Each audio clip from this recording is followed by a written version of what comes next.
So hello everyone, myself Laval Rajput. I hope you all are doing great. So आज का हमारा नया topic होने वाला है आइसबर्ग को ऑर्डर्स क्या होते हैं, आइसबर्ग टेक्निकली होता क्या है, किस हिसाब से हम उसको यूज़ कर सकते हैं, क्या उसका एडवांटेज होता है। बड़े बड़े प्लेयर्स के लिए ये वर्ड यूज़ होता है, बट स्टिल आपको ये सब चीज़ जाननी जरूरी है। काफ़ी ज़्यादा मेन टॉपिक होने वाला है। सो सीधा चलता है गाइस स्क्रीन की तरफ। मेरे सामने जीरोधा का डीमेट अकाउंट ओपन हो रखा है। स्पेशली ये आपका इक्विटी में और एफएनओ में सबसे ज़्यादा काम होता है। तो अभी हम बात कर रहे हैं टाटा मोटर्स की इक्विटी की बात करते हैं। Iceberg quick regular AMO after market order MTF cover. Guys अगर आपको इसके बारे में नहीं पता तो मैं इसके लिए भी वीडियोस लेके आ जाऊंगा, लेकिन अभी आज का मेरा टॉपिक है आइसबर्ग। अगर मुझे सिंपल एक क्वांटिटी बाय करनी है, एक शेयर बाय करना है टाटा मोटर को, तो मैं क्या कर सकता हूँ? सिंपली मैंने 621 एक प्राइस चल रहा है, इसको इंटू करूँगा 1 से, तो उतना मुझे पैसा चाहिए बाय करने के लिए। अब now the thing is that मुझे काफ़ी ज़्यादा शेयर्स बाय करने हैं मार्केट में। तो कैसे उसको मैं प्लान कर सकता हूँ? तो इसका गाइस मार्केट में नाम पड़ा है आइसबर्ग। आइसबर्ग नाम क्यों पड़ा है पहले वो हम बातें कर लेते हैं। आइसबर्ग गाइस होता क्या है, इस तरह से आपको स्क्रीन पे देखने को मिल रहा होगा। इतनी बड़ी इसको चट्टान कह लीजिए, आइस कह लीजिए, कुछ भी कह लीजिए। देखने में अगर आप पे इसको आप यहाँ से देख रहे हो, देखने के लिए तो आपको इतना दिख रहा है ये, लेकिन टेक्निकली ये है बहुत ही ज़्यादा बड़ा है, इसकी गहराई बहुत ही ज़्यादा बड़ी है। तो अगर मैं ट्रेडिंग की बात करूँ, इसमें ट्रेडिंग का क्यों नाम पड़ा कि अगर मैं मार्केट में ट्रेड कर रहा हूँ, ट्रेडिंग करने के लिए मैं हूँ तो एक तो छोटा सा प्लेयर, लेकिन मैं गहराई की बात करूँ अपनी, तो मेरी गहराई बहुत ही ज़्यादा बड़ी है। कैसे समझते हैं इसको? बिल्कुल चलते हैं स्क्रीन की तरफ। अब मुझे आइसबर्ग ऑप्शन यूज करना है, टाटा मोटर मुझे बाय करना है, मुझे एक शेयर बाय नहीं करना, मुझे कम से कम भी 100 शेयर बाय करने हैं। अब 100 शेयर बाय करने के लिए गाइज वैसे तो 1000 शेयर 2000 शेयर की बात होती है, मैं कोई एग्जांपल दे रहा हूँ 100 शेयर के हिसाब से। मुझे अगर गाइज 100 शेयर बाय करने हैं, तो मैं वही आइसबर्ग की तरह क्या करूंगा, देखूंगा तो इतना सा, लेकिन मेरे शेयर की क्वांटिटी काफी ज्यादा होगी। अगर यहाँ पे मैं 2000 कर दूं, 10,000 कर दूं, तो बात अलग हो जाती है। मैं ये 100 का आपको एग्जांपल दे रहा हूँ। मैं मार्केट में कर तो 100 शेयर बाय कर रहा हूँ, लेकिन उसको मैं डिवाइड कर रहा हूँ। अगर मुझे 100 शेयर बाय करना है, मैं एक ही बारे में बाय कर रहा हूँ, लेकिन मैं दिखाना नहीं चाहता, उसको मैं डिवाइड कर दूंगा अलग अलग विभाग में, मतलब भाग में कर दूंगा, डिवाइड कर दूंगा, जिसको हम बोलते हैं यहाँ पे लेग्स। लेग्स का यहाँ पे पूरा का पूरा काम होता है। अगर मुझे यहाँ पे लेग्स में 5 पे क्लिक कर दिया, मैंने 5 टाइप कर दिया, मैं सिंपल सा मैंने 10 कर दिया, तो कहने का मतलब ये है 100 shares we are buying of Tata Motors at the price of 621। लेकिन मैं 100 शेयर को एक ही बार बाय नहीं कर रहा, उसको मैं डिवाइड कर रहा हूँ 10 से। मतलब 10-10 बार करके मेरे सारे के सारे शेयर्स बाय हो जाएंगे। टेक्निकली होना क्या चाहिए, अगर मैं 100 शेयर बाय करता हूँ तो मेरा एक ऑर्डर यहाँ लग जाएगा पोजीशन में या ऑर्डर्स में, कि मेरे 100 शेयर जो है पेंडिंग ऑर्डर में आ चुकी है। लेकिन जब मैं इसको 10 से डिवाइड कर दूंगा, तो मेरे 10 बारी 10 ऑर्डर देखने को मिलेंगे। कहाँ पे? ऑर्डर्स के अंदर। तो नंबर वन ये होता कि मैं आपको बता देता हूँ। ये वाइज बात थी 100 शेयर के हिसाब से, लेकिन अगर मैं इसमें 10,000 शेयर की बात करता हूँ, मुझे 10,000 शेयर बाय करना है। 10,000 शेयर बाय करने का मतलब क्या हो जाता है? अगर मैं इसको रेगुलर में बाय करता हूँ तो बहुत ही कम चांसेस है ये सारे इतना बड़ा ऑर्डर जो है एकदम से नहीं लगेगा। लेकिन चांसेस ज़्यादा किस में है? अगर मैं आइसबर्ग में इस ऑप्शन को बाय करता हूँ तो चांसेस ज़्यादा कैसे है कि ये लग जाएगा। उसको मैं यहाँ डिवाइड कर रहा हूँ। डिवाइड कैसे कर रहा हूँ? इसको मैं अगर 10 से डिवाइड कर देता हूँ, तो मेरी 1000 क्वांटिटी जो है, ऐसे लगनी तो 10,000 चाहिए, लेकिन मेरी 1000 क्वांटिटी 10 बारी लग जाएगी, जिसमें चांसेस ज़्यादा है। एक पूरा बल्क ऑर्डर 10,000 का, और एक एक 1,000 के 10 ऑर्डर, ज़्यादा चांसेस है लगने के। तो हाँ, इसमें हम क्यों चीज़ें प्लान करते हैं? नंबर वन हमारी होती है इम्पैक्ट कॉस्ट। इम्पैक्ट कॉस्ट का guys क्या मतलब होता है कि अगर मार्केट होता है, लिमिट होता है। अब अगेन इतने बड़े ऑर्डर की बात हो रही है, अगर आप मार्केट में इस ऑर्डर को बाय करते हो, तो क्या लगता है आपको आपके 10,000 शेयर जो है सारे 621 पे बाय हो जाएगी? The answer is no. कोई 622 में होगा, कोई 623 में होगा, कोई 4 में होगा। तो कहने का मतलब यह है अभी बाय तो मार्केट का प्राइस तो 621 चल रहा है, 0.55 भी हमें कंसिडर करना पड़ेगा, क्योंकि बहुत ज़्यादा क्वांटिटी की बात हो रही है यहाँ पे। तो बाय तो हमें इसमें करना था, कहने का मतलब है मुझे पे तो 62 लाख करना था कुछ। लेकिन द पॉइंट इज दैट मुझे अगर 622 में मिलेगा या कोई 623 में मिलेगा, तो क्या पता मुझे 50,000 एक्स्ट्रा पे करना पड़ जाए, 5,000 एक्स्ट्रा पे करना पड़ जाए। कहने का मतलब वो तो मेरी कॉस्ट होगी ना, मेरे एक्स्ट्रा चार्जेस हो गए। तो उसको यहाँ पे हम कैसे बचाते हैं? क्योंकि गाइस जब हम मार्केट में ट्रेड करते हैं, तो एसटीटी चार्जेस, आपका प्रॉपर ब्रोकरेज एक्स्ट्रा चार्जेस, हर तरह के चार्जेस पे करने पड़ते हैं। अगर आपको ये भी चार्जेस पे करना पड़ेगा, तो उस टाइम अपना ट्रेडर जो है इस तरह के चार्जेस को कैसे बचाता है? देखो, ब्रोकरेज ये सब चीज़ आपको तो पे करनी पड़ेगी, लेकिन इसको कैसे आप मैनेज कर सकते हो? हमेशा आप इसको लिमिट में बाय करने के बाद क्या करोगे?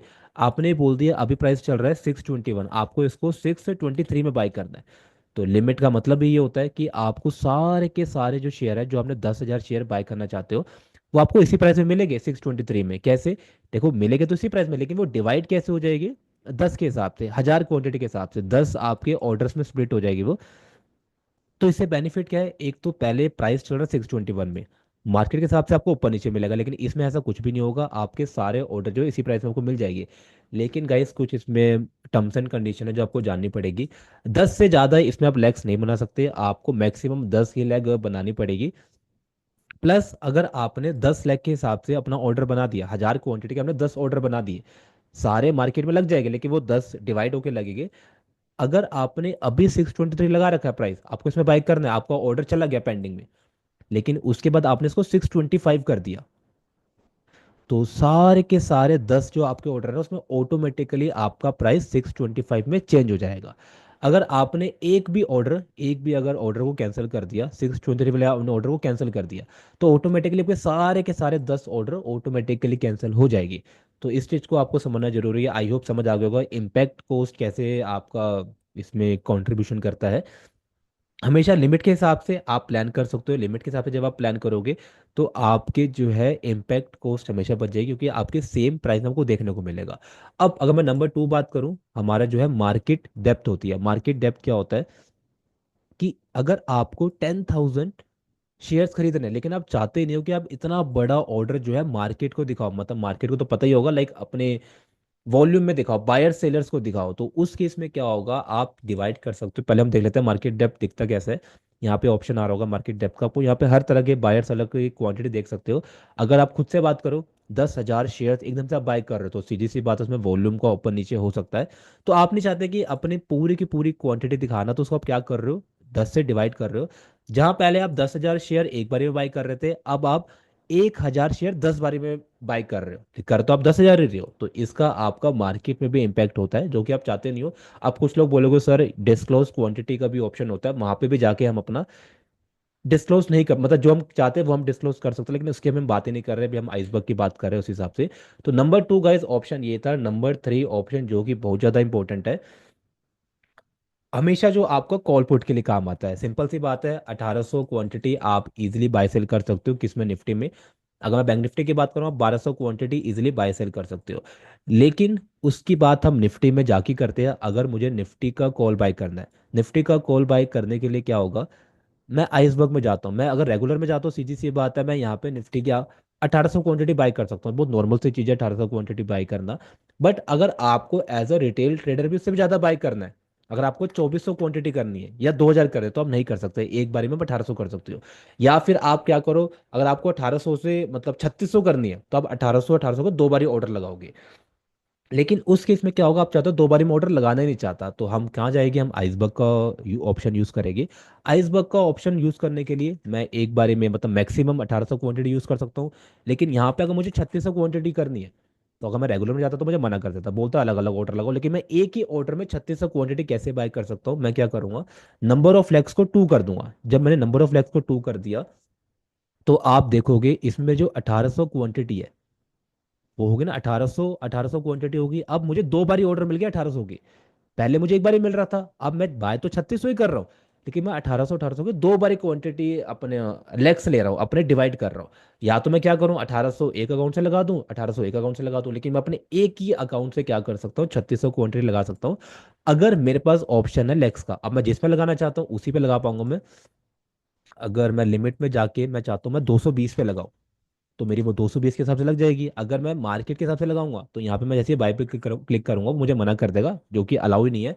ना कि एनएफओ के लिए अलाउ है, ना आपका इक्विटी के लिए अलाउड है, कि मैंने आपको बता दिया लिमिट में आपका 220 पे बाय कर रहे हो या 210 पे बाय कर रहे हो, तो आपको उसी प्राइस में बाय होने वाला है। तो सेम तरह का ऑप्शन है। अगर आप निफ्टी में करते हो, तो आपको ये प्लान करना है। इक्विटी में करते हो, तो आपको मैंने तीन ऑप्शन बता दिए, मार्केट डेप्थ, इम्पैक्ट कॉस्ट और आपका प्लस। आप एक ही बारी में इतनी ज़्यादा क्वांटिटी बाय कर सकते हो। अगर गाइस यहाँ पे आप 5400 क्वांटिटी बाय करना चाहते हो, फॉर एग्जांपल, अगर मैं आपकी 1800 क्वांटिटी को इनटू करता हूँ तीन से, हाँ तो 5400 ही हो गया। 5400 के हिसाब से अगर मैं यहाँ पे 2 लाख करता हूँ, तो 2 लाख का मतलब समझ रहे हो आप, यहाँ पे 2700 क्वांटिटी कह रहा है। तो यहाँ पे अगर मैं बाई करूंगा ना, वो बाई करने नहीं देगा मुझे। क्यों नहीं करने देगा? वो कह रहा है कम से कम 1800 क्वांटिटी आपको एक ऑर्डर में मैक्सिमम ले सकते हो। लेकिन यहाँ पे आप मैक्सिमम कितनी क्वांटिटी ले रहे हो? 2700 ले रहे हो, विच इज नॉट पॉसिबल। तो यहाँ पे अगर मैं 3 लाख कर देता हूँ, तो क्या मेरी 1800 क्वांटिटी होगी? बिल्कुल होगी। तो मेरे 5400 क्वांटिटी में बाई कर पा रहा हूँ एक ही बारी में। लेकिन कैसे कर पा रहा हूँ? 3 को डिवाइड करके। अब या तो एक बार में लगते 5400, बिल्कुल, जो कि पॉसिबल नहीं है। लेकिन यहाँ पे मेरी 1800 तीन बारी लग जाएगी, मतलब 1800 को मेरे 3 ऑर्डर देखने को मिल जाएगी। अब 3 बार के हिसाब से मेरा ब्रोकरेज भी लगेगा। और अगर मैं बात करूँ इक्विटी की, गाइस, इक्विटी में किसी भी तरह का आपको ब्रोकरेज देने की जरूरत नहीं पड़ती है अगर आप अपनी पोजीशन को एक दिन से ज्यादा होल्ड करते हो, ये जीरोधा वाले कहते हैं। लेकिन अगर आप सेम टाइम पे उसको निकालोगे तो अगेन, अगर वहां पे आप 10 लाख लगा रहे हो, यहाँ पे अगर आप 10 लाख लगा रहे हो, तो 10 के हिसाब से आपको ब्रोकरेज देनी पड़ेगी। अगर आप 3 लगा रहे हो तो 3 के हिसाब से देनी पड़ेगी। लेकिन वहां पे तो कोई फर्क ही नहीं पड़ता अगर मैं बात करूँ इक्विटी की, अगर आप एक दिन से ज्यादा होल्ड कर रहे हो तो। लेकिन इस चीज को समझना आप, यहाँ पे अगर आप अलग अलग अपनी पोजीशन बना रहे हो तो सीधी सी बात है, आपको अलग अलग ब्रोकरेज देनी पड़ेगी। ये मत समझना कि सर मैं लगा तो एक ही बार ही ऑर्डर रहा हूँ तो मैं एक ही बार दूंगा ब्रोकरेज, तो नहीं। आपको अलग लेग के हिसाब से ब्रोकरेज देनी पड़ेगी। तो सिंपल सी बात यह है। तो आई होप गाइज आपको इतनी सी बात समझ आ गई होगी कैसे अपने आइसबर्ग ऑर्डर को यूज करते हैं। कुछ और टर्म्स एंड कंडीशन है कि जब आप अपना ट्रेड प्लान करते हो तो मिनिमम आपको, सॉरी मैक्स, मिनिमम कह लीजिए 1 लाख वैल्यू चाहिए ट्रेड करने के लिए। किस में? इक्विटी के अंदर। ये लोग कौन कहता है? जीरोधा वाले कहते हैं। अगर आपको 1 लाख रुपए है तब जाके आप शेयर और बाय कर सकते हो। किसके थ्रू? आइसबर्ग के थ्रू। 1 लाख से नीचे तो आपको मना कर देगा। अगेन अगर आप कॉल पुट की बात करते हो तो कम से कम आपको 5 लोट के हिसाब से बाय कर सकते हो। इसके नीचे अगर बाय करोगे तो आइसबर्ग आप यूज नहीं कर सकते। 1 लाख से नीचे यूज करोगे तो आप आइसबर्ग को यूज नहीं कर सकते। यहाँ पे 1 लाख क्वांटिटी की बात नहीं हो रही, यहाँ पे 1 लाख पैसे की बात हो रही है। अब लास्ट ऑप्शन गाइस हमारा कौन सा है? यहाँ पे आप देख सकते हो वैलिडिटी का। इसमें डे आ रहा है, इमीडिएट आ रहा है, मिनट्स आ रहा है। बहुत सिंपल सी चीज़ है। अगर आपने किसी भी तरह का आइसबर्ग ऑर्डर लगाया, इक्विटी में लगाया, एफएनओ में लगाया, तो इसका मतलब है पूरे दिन में अगर आपका जो है एग्जीक्यूट नहीं होता तो आपका ये ऑटोमेटिकली कैंसिल हो जाएगा। इमीडिएट का मतलब है अगर आपने जैसी बाय पे क्लिक किया, अगर वो अभी ट्रिगर होगा तो ठीक है, एग्जीक्यूट होगा तो ठीक है, नहीं हुआ तो उसी टाइम वो कैंसिल कर देगा। मिनट का मतलब ये हो जाता है, यहाँ पे आप किसी भी तरह के मिनट सेट कर सकते हो। अगर मैंने 15 मिनट सेट कर दिए, मेरा आइसबर्ग ऑर्डर लगाने के बाद 15 मिनट के अंदर अगर वो एग्जीक्यूट हो जाता तो बहुत ही अच्छी बात है, नहीं होता तो वो ऑटोमेटिकली वो कैंसिल कर देगा। सो आई होप गाइज आपको वो चीज़ें अच्छे से सब समझ आई होगी। किसी के लिए नए टॉपिक होगा, किसको ऑलरेडी चीज़ें पता होगी, लेकिन सबको कन्फ्यूजन ये रहती है कि आप इक्विटी में कैसे यूज़ कर सकते हैं, एफएनओ में कैसे यूज़ कर सकते हैं। हाँ, ये बात सच है कि हमें एक बड़े प्लेयर के लिए ये ऑप्शन यूज़ होता है। अगर आप इक्विटी में ट्रेड करते हो 100 200 500 से, तो सिंपल रेगुलर से ट्रेड कर लेना। लेकिन ये उनके लिए ज़्यादा अच्छा होता है जो अपना कॉल पुट में प्लान करते हैं, जिनको 1800 से भी ज़्यादा क्वांटिटी बाय करने पड़ते हैं, जिनको बैंक निफ्टी में 1200 से ज़्यादा प्लान करना पड़ता है बाय के लिए। तो वो एक ही ऑर्डर लगा के अपनी बड़ी बड़ी क्वांटिटी प्लान कर सकते हैं। तो thank you so much everyone for watching this video. Have a lovely day. Bye bye.